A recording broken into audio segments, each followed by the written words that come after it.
Kaya, Kornan Joe Collard. My name is Joe Collard. Hello, Kaya Nunakit. I am part of the Paperbark Tribal Nation.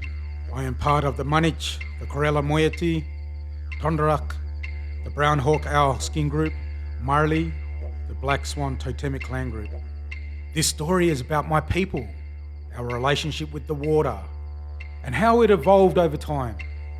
Come, look, listen, and learn with us. Alija bekerja. Alija. Kaya Nunakit. Kornan Joy Collard. Alija bekerja. Nija buja ngan muat buja. Ngan deba kamanga nini nija buja kora ngan kot karija nija.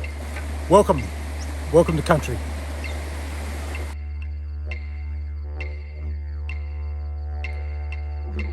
Water, nature, land, air, fire, and sky. They're all connected. Water is just one element, one part of that connectiveness that we as Aboriginal people have to our country, our budja, our land. We call the river the Bilya. We are the Bilya people.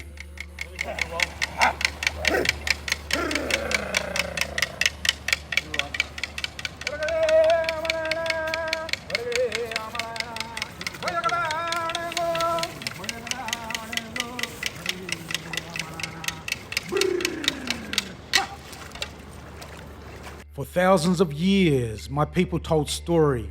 We sat around the fire, particularly our old people, and they told our young ones about the land, the country, the water, the waterways. They talked about the midden grounds with big piles of fish shells left from campfires centuries ago. These midden grounds are all around the world. Our people talked about how to understand the nature and understand the patterns and the cycles and the seasons, and how to observe nature and learn and understand how to hunt, how to care for country, how to protect our nama holes, our fish traps, our water sites, our birthing grounds. Our birthing grounds were done where there was water to look after the mothers that were giving birth. We never had books, we never had libraries, we didn't have the internet. So information was given to the different tribes, the different skin groups, the different clan groups, and they held knowledge. If we had a story to tell, like a Dreamtime story, each clan group had a segment of that story, and it crisscrossed right across Australia. It all came together like a jigsaw puzzle, but you had to go from one group to the other to understand the full story. These stories are called songlines or Dreamtime stories, and they give our people a sense of belonging, understanding, and ownership. And in those days we were allowed to camp down there overnight, so that'd just be packed with everybody coming, making their camps and building their fires. The elders tell us stories of huge gatherings held in South Yonderup, attended by tribes from all across Australia. These were times of trading and of the intermarriages, as well as time of teaching and sharing knowledge around the campfire. They remembered the birthing grounds in Boddington, the swimming grounds in the Murray River, and how the Hotham River used to be a trade route. They also tell us about the marrons and the Djildjids, how they were used to be caught, the yellowtail fish and the crabs. They share with us the techniques they used. We still use the knowledge passed down by our elders and our ancestors in everything we do. There is so much to be learned by those who come before us.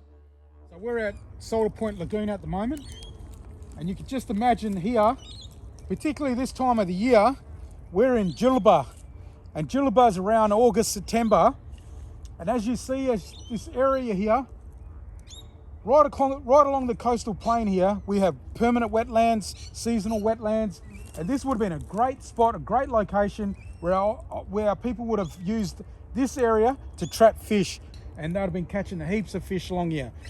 Brim, mullet, all sorts. You can just imagine, man, it would have been awesome. This is a great little trick our old people used to stun the fish, poison the fish. And so we're going to get some of this, and we're going to go down the water here, and I'm going to show you, it's like a soap bush, and it starves oxygen, and fish will start coming to the surface. So this is a great little trick our people use to catch fish. And you'll notice they got pods. So these are these little pods, and you just watch when we have a go at it. It's going to be awesome. So let's go down to the river over here and let's see what it does.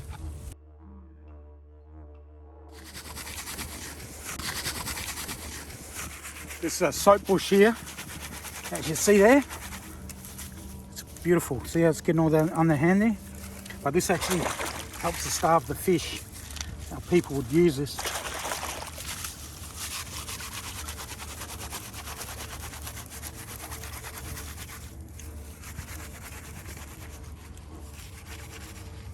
A great little invention, a great little trick, and it's one of the things we do when our people catch the fish that come along this river here. Look at the views, guys. Look how beautiful.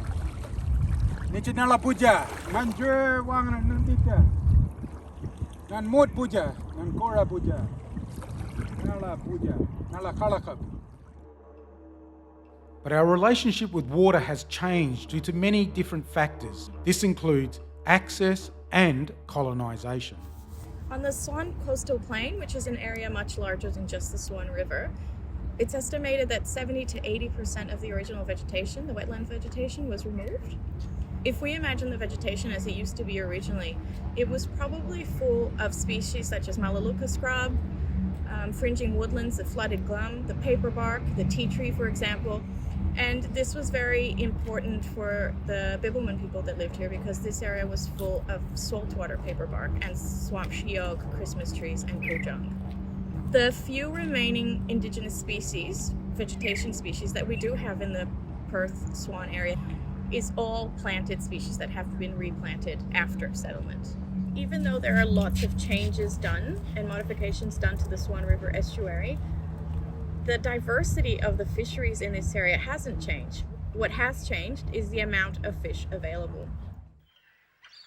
The Aboriginal people's relationship with water may have changed, but it will forever be a strong part of our culture. We will always be the Djildjid people. For us as Aboriginal people, our access to our traditional resources has been an issue for a long time. Aboriginal people have some traditional rights, or limited rights, to hunt marron, for an example, but we need more rights for protection of those food sources. Work with organisations like Wreckfish West, we can work together to make this a reality in years to come, building and fostering relationships and understanding. We thank Wreckfish West for acknowledging our place in the waterways, our history and future. And we ask and encourage those fishing the Swan Coastal Plain and our waterways and rivers to think about the people who may have walked these shorelines before you. Be sustainable, be environmental, be smart.